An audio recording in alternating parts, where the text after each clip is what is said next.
Welcome back to another episode of Mystery Garage. In today's episode, we talk about why there's a Mk2 GTI in my shop.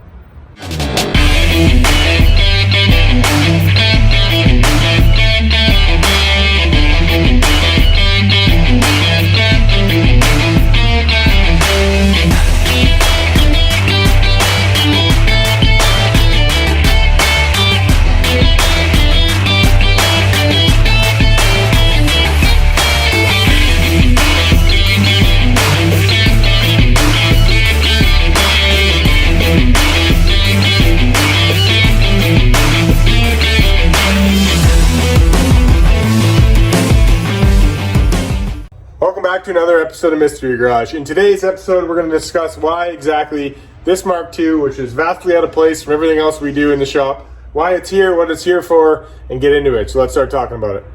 It's really cool to see you guys get excited about me bringing this car in the shop. I know I've dropped a couple hints if you follow me on Instagram, or if you have caught the last two episodes we did. I've showed kind of little quick tidbits on this car. This is a 1992 GTI. It's an 8-valve GTI. That the owner, who's actually a viewer of this channel, what's up Dave, wanted to drop this car off here at the Mystery Garage to get some work done. We'll get into a little bit of detail about this particular engine build because that's why it's here. But I really wanted to quickly cover something off before we get to it. Right out of the gate, I apologize if you think there's going to be a bunch more Mk2 content dropping on this channel.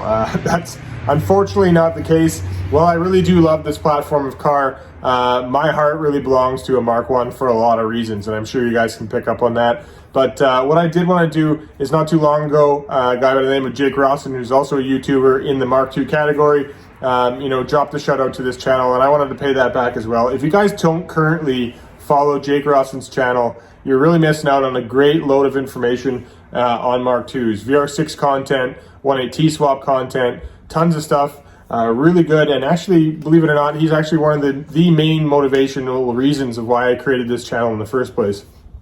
Between him and Christian Smith is a huge YouTuber as well in the Volkswagen categories of Mk3, Mk4. If you don't know either of these guys, highly recommend. I'll leave a link in my description of how to find their channels. Awesome content. And between the two of those guys, they motivated me to start something for Mk1s. And the reason why was because I used to watch them, every time they post an episode, I was, probably one of the first viewers to watch them because I just really love, Volkswagens that much. And one of the things that motivated me was watching their content, their consistency, the positive vibes in the community, the information that was flowing from these guys.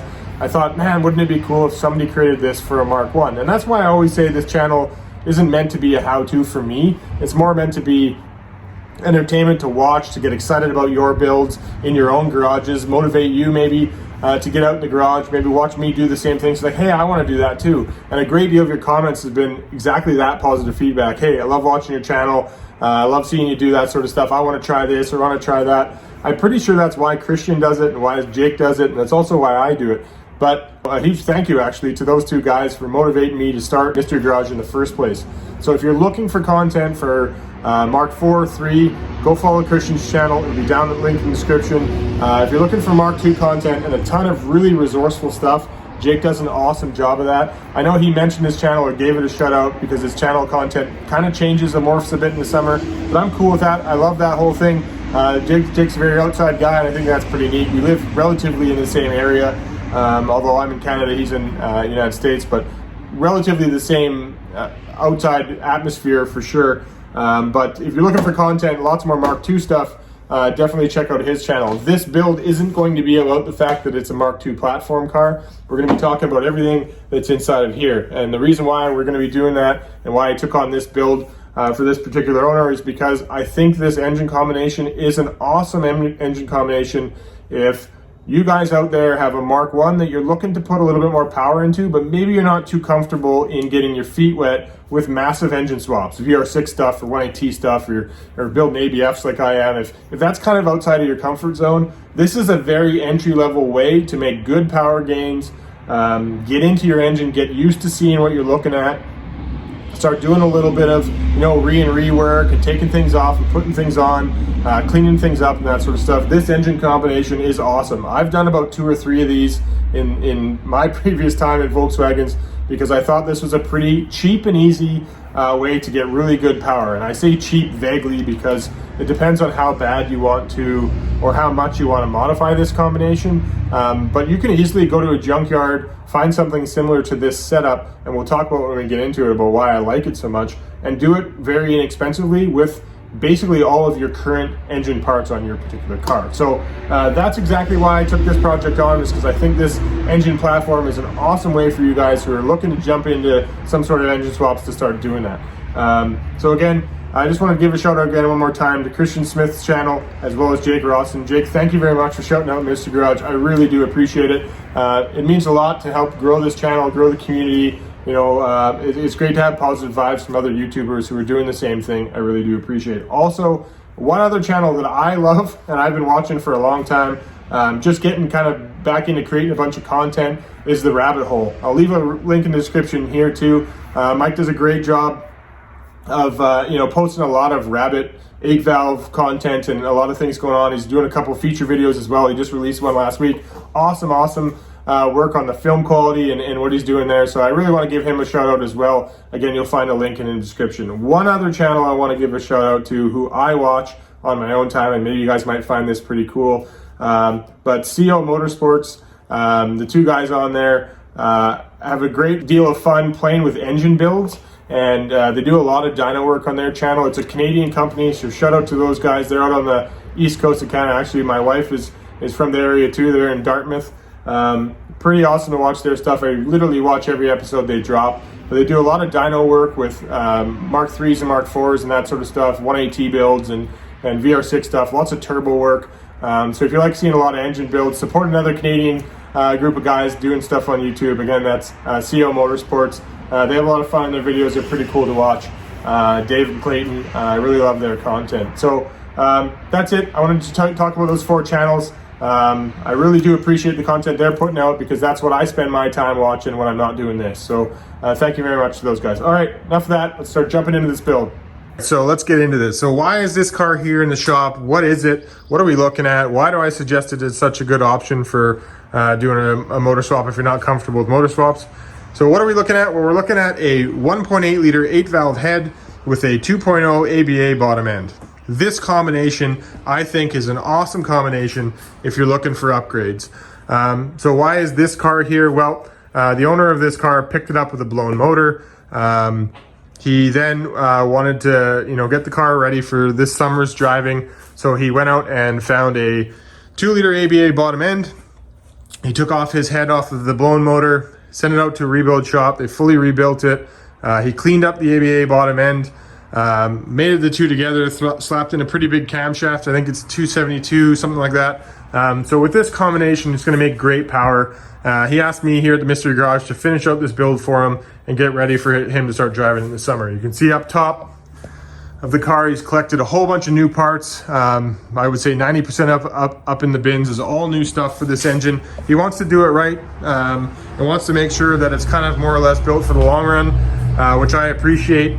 So all new gaskets, all new seals, new water pump, new accessory belts, everything. Spared no expense when it came to doing this the right. But when you think about it, it's original head to the car. Well, sorry, I think it's actually a big valve, early big valve head, but nevertheless, this could be the head that came on your car. Same transmission, same engine mounts. So if you pretend this combination is in this car, everything could be originally what came on the car. The only difference is you take a ABA, which you can generally find fairly inexpensively, and swap out the bottom end into this combination. So why I say this is a great combo if you're not too comfortable with engine builds is you're really just taking out your factory motor, swapping the bottom end, so putting your head onto this ABA, putting your transmission onto the ABA block, probably putting on a new clutch, and then slapping it back into the car. All your wiring stays the same. All of your hose routing, for the most part, remains the same. There's a little bit of routing with the difference of the water pump on an ABA. But other than that, everything else more or less remains exactly the way your car is currently set up. So you're basically re-ing it. You're pulling out your motor, you're changing the bottom end, you're slapping it right back in the way it came out. All the wiring goes back to the same places. All the hoses go back to the same places. You turn the key and fire it up. So just to kind of give you a layout of where this engine currently is, it currently doesn't have any exhaust or intake manifolds on it. The entire fuel system is taken apart. As you can see, so is the ignition system. no wires on it or anything like that, but everything where we are right now is very, very refreshed. It's got a cleaned bottom end, rebuilt head, like I said, new water pump, new pulleys, new belts, new everything. And what isn't currently on the engine is up in the bins above, like I said. We also do have a lot of cool stuff up here too. I got a big long tube header to go on there, brand new radiator, all this stuff with the intention that I'm going to get this car going. Hopefully in this episode, or pretty close to this episode, we can get this car ready for him. He also does have some other goodies underneath the car. Got a brand new suspension system. He's picked up rear disc brakes. So this is currently a drum car. We're going to be swapping over to discs. He's got new wheels for it, all kinds of stuff. He's really looking to make this thing a fun summer driver. And I want to do my best to get this back to him as soon as possible. So rather than keep talking, let's get to work on building this thing up. All right, first things first, I want to put the exhaust and intake manifolds on. I want to put the fuel system back in.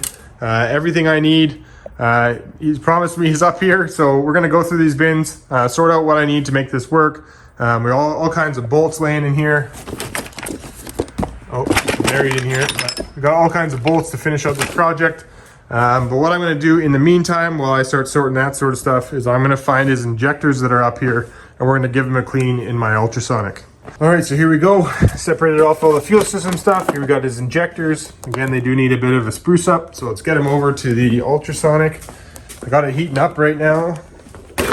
If you don't actually currently have one, these are pretty inexpensive. They do a great job of cleaning it up, but this one, I got it filled up with solution.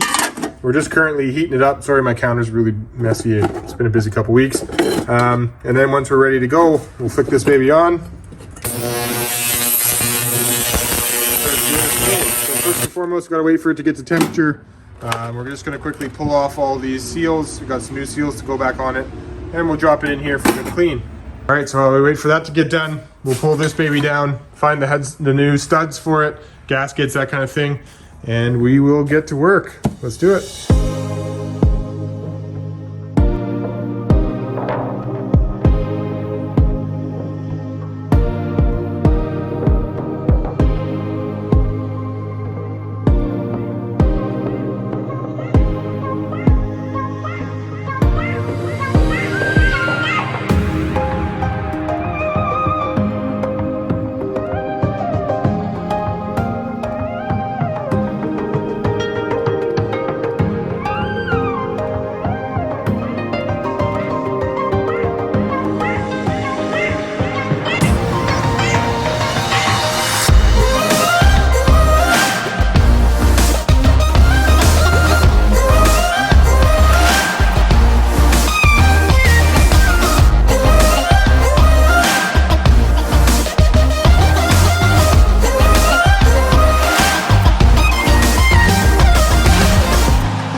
Alright, so here's a bit of an update for what I've got done. As you saw in the time lapse, I got the exhaust manifold on, intake manifold on, fuel system kind of more or less bolted up.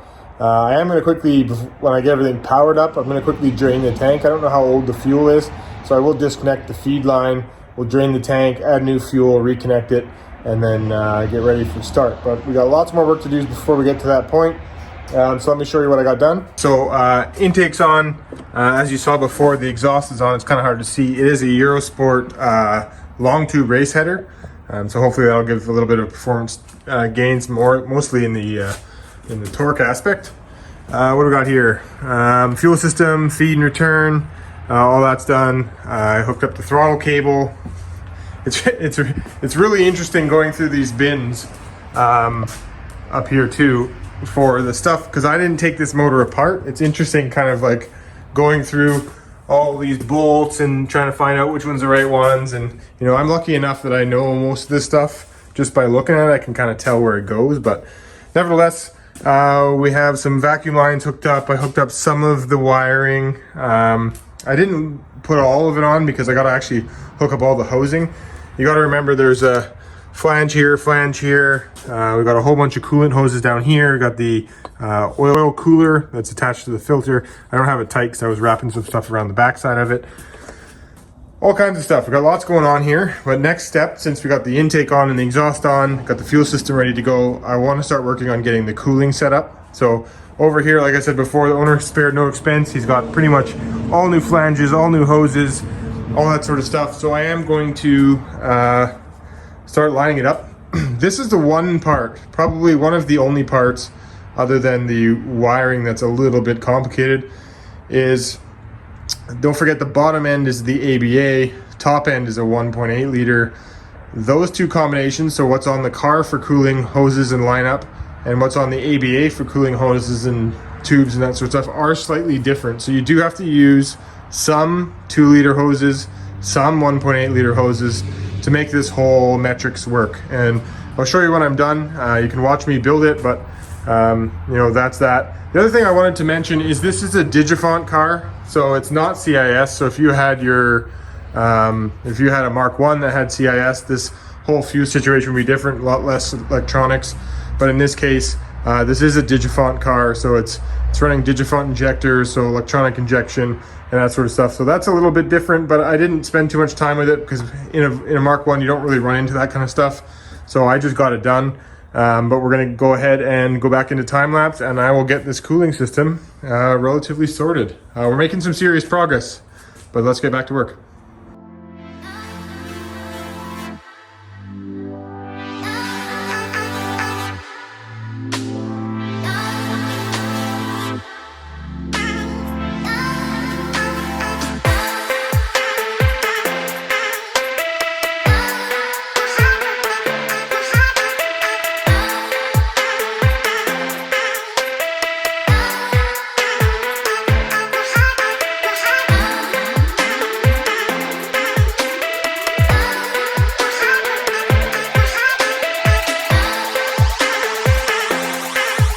All right, we are making some good progress. All the coolant lines to the heater core are all hooked up.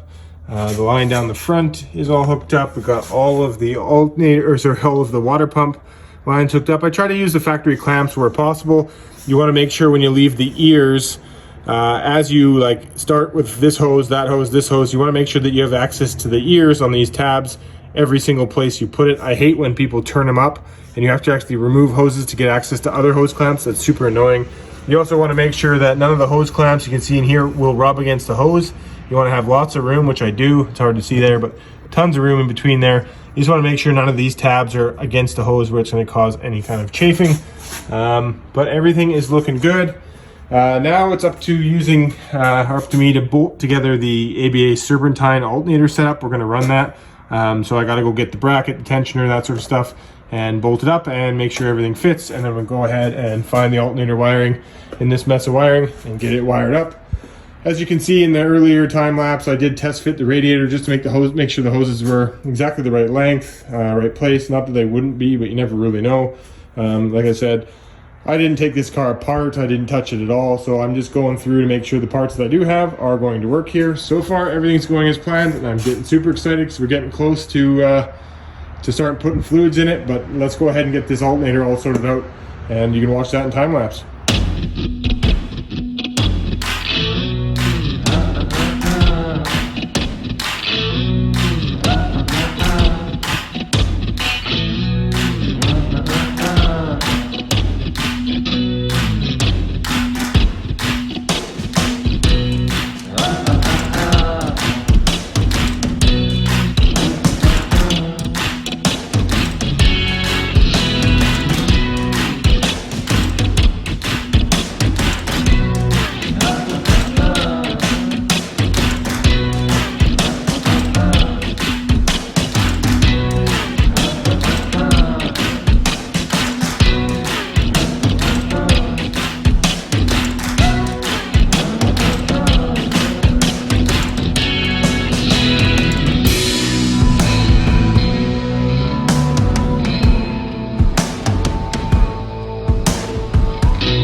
it's been a lot of work, but let's take a look at what we got.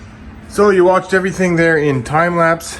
I have everything basically finalized, batteries in, we got all the hoses done, all the electrical done. You saw me put in the radiator. I went and put on the rad support just to kind of hold the radiator because we're basically almost ready to go. We got the airbox on. Oh, one thing I did do when I was doing the pulleys, we put in an adjustable Kent, which is Eurosport cam gear. So that'll help us kind of dial in this motor once it does get running.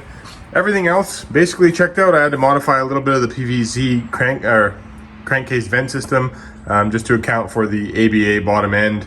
Has a bit of a different vent system than the straight up 8 valve did, the 1.8 that was in here. But everything else is bolted up, ready to go.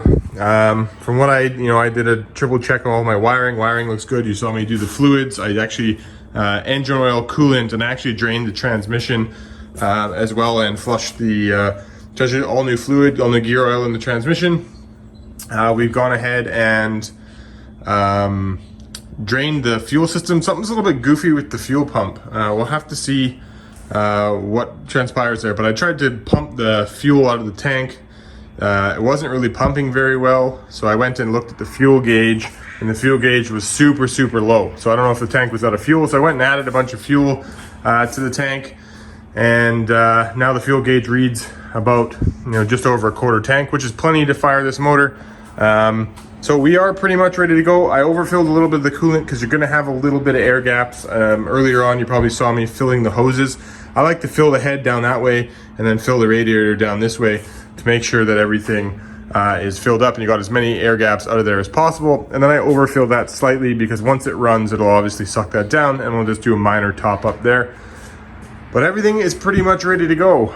Well, I apologize, guys. I'm going to have to leave it there. I'm going to have to leave a big cliffhanger because the owner has been working on this project for a long time. I want him to be the guy who turns the key for the first time. So hopefully you can appreciate that. Watch for more on next episode when we bring this car back. We fire it back up and we'll do some suspension and brake upgrades, and then we'll give it back to the owner so you can have a lot of fun with it. So Dave, if you're watching, turn the key as soon as you can, buddy. All right. It's been a good day. Thanks very much, everybody, for watching. I really do appreciate it. Again, please hit up those 4 YouTubes I described earlier. You got Christian Smith, Jake Rawson, guys over at CO Motorsports, and the brand new K Series Swap, which is coming for a Mark 1 on the rabbit hole. So take a look at all 4 of those guys. Thank you very much for watching. Thanks so much for those YouTube channels. Guys, let's all keep up the great work. It's an awesome community. Thanks very much. Till next time, take care.